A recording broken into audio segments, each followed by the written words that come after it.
que todo mundo. Olha, a Polícia Civil deu sequência àquela investigação que desarticulou no mês de junho uma quadrilha especializada em aplicar golpes em médicos aqui do Rio Grande do Sul.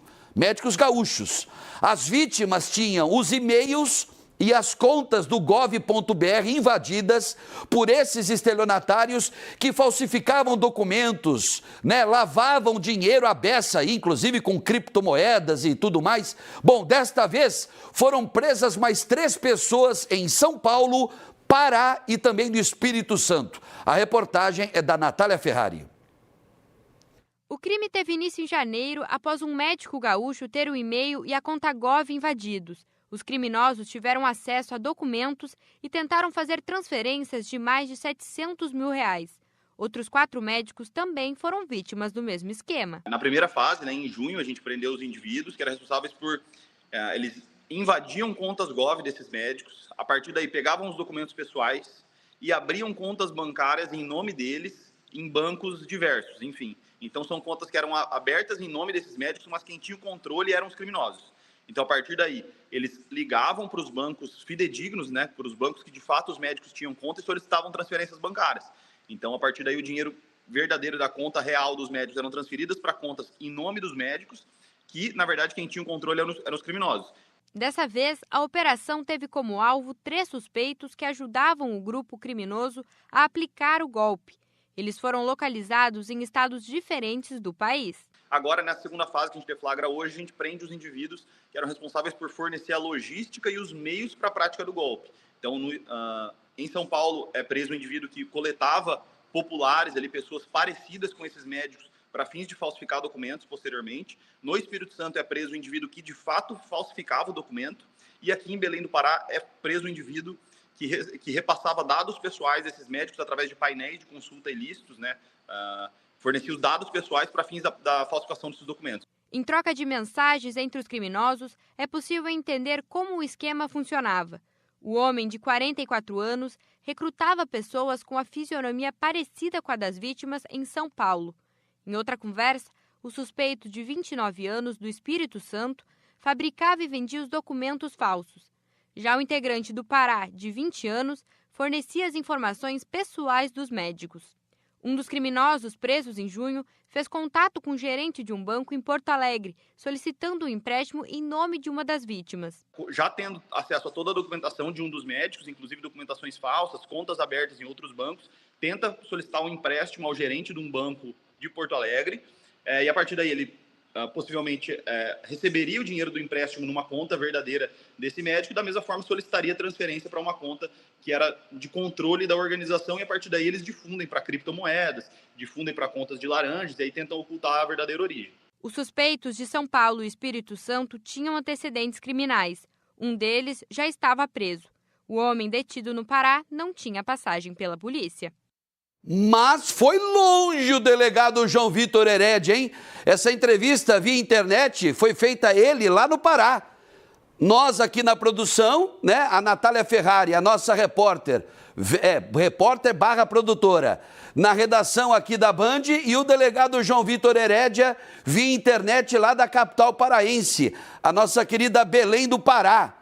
Que barbaridade! Vamos recapitular a primeira fase da Operação Médici Umbra, que é sombra, que Umbra é sombra, não é isso?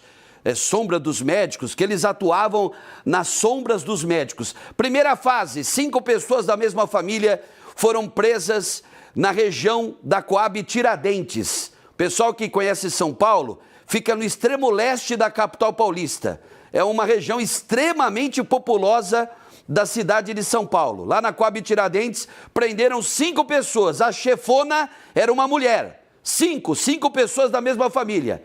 Que aí descobriram, que tinha invadido aí a conta gov.br de um médico aqui de Porto Alegre, que tinham levado, se eu não me engano, 700 mil de prejuízo, o primeiro médico que deu início à investigação que resultou na Operação Médici Umbra, o primeiro médico, a primeira vítima, teve um prejuízo de R$700 mil. É muita grana, hein? Preço de um apartamento bom aí, não é não? Uma casa boa? É, isso mesmo, ó. E aí, depois da operação que resultou na prisão dos 5 integrantes desta família de golpistas lá na capital paulista, na zona leste da cidade de São Paulo, a Polícia Civil, a equipe do delegado João Vitor Herédia, continuou investigando até chegar a esses 3 que davam apoio logístico. Agora, o preso de hoje, lá em São Paulo, o cara, ele captava, buscava, selecionava pessoas na rua, nas redes sociais, pessoas que tinham o mesmo rosto ou eram parecidas, pessoas parecidas com as vítimas, com os médicos gaúchos. Para que isso? Para fazer o reconhecimento facial para entrar na conta gov.br, porque dependendo da tua classificação na conta gov.br, tem bronze, prata e ouro.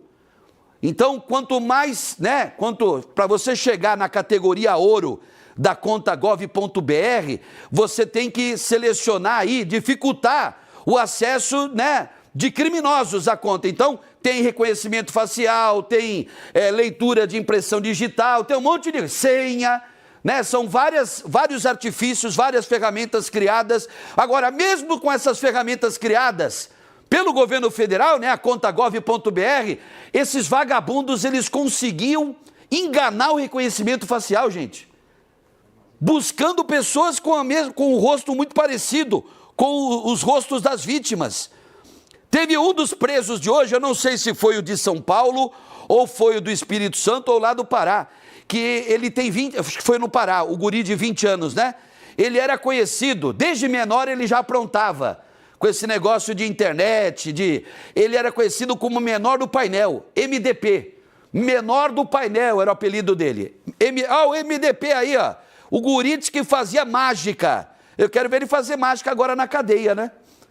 Na cadeia ele vai ficar sem celular, sem... não, bom, mais ou menos também, né? Porque na cadeia a gente sabe que, na teoria, não deveria existir aí nenhum tipo de celular, nenhuma comunicação aí desse tipo dentro da cadeia. Mas essa operação, pode falar de novo aí, Elian, pode soprar aqui no ouvido ou quiser falar no microfone, fica à vontade. Inclusive, um dos presos da operação de hoje já estava preso. Sim, então, para você ver, né?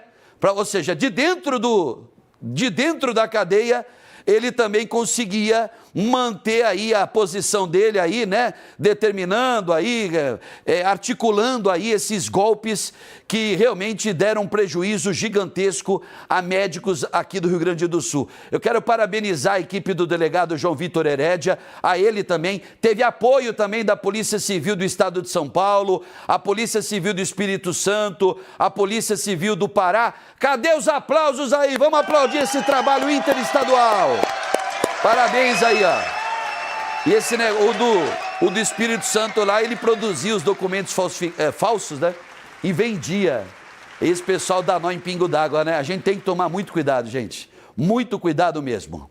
Bom, agora para tudo.